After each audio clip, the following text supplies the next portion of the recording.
Député, la parole est à Monsieur Philippe Vigier. Oui, merci Madame la Présidente, Monsieur le Ministre, Monsieur le Président, mes chers collègues. Je crois que c'est une belle avancée aujourd'hui. Monsieur le Ministre, merci d'avoir été à l'écoute de l'Assemblée.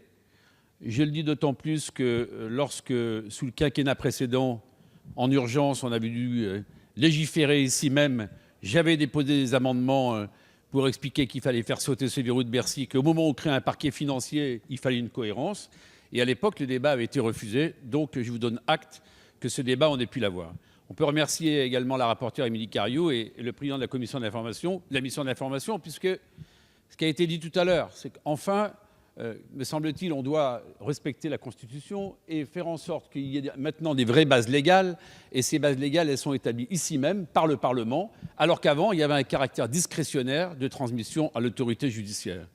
Donc, on peut se féliciter collectivement de ce travail. Il y aura certes encore des insuffisances, mais dans la croisade accomplie dans la lutte contre la fraude fiscale, c'est un pas. Et ce pas, comme on l'a accompli, me semble-t-il, le plus largement collectivement, eh bien, il est à mettre au compte du Parlement.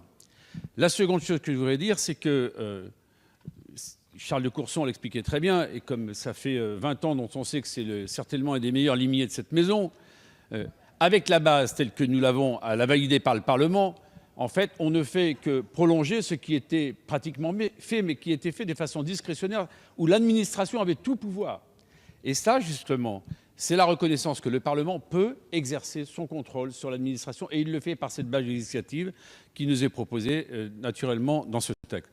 Donc je voudrais dire ma satisfaction, parce que sur la base de la confiance, nos compatriotes doivent savoir qu'il n'y a pas deux types justement de citoyens, ceux qui peuvent frauder et bénéficier justement à un moment ou à un autre de circuits qui ne sont pas ceux des autres, et en tout cas d'interprétations d'administration qui ne sont pas conformes à la législation. Donc c'est une avancée pour tous. Salut.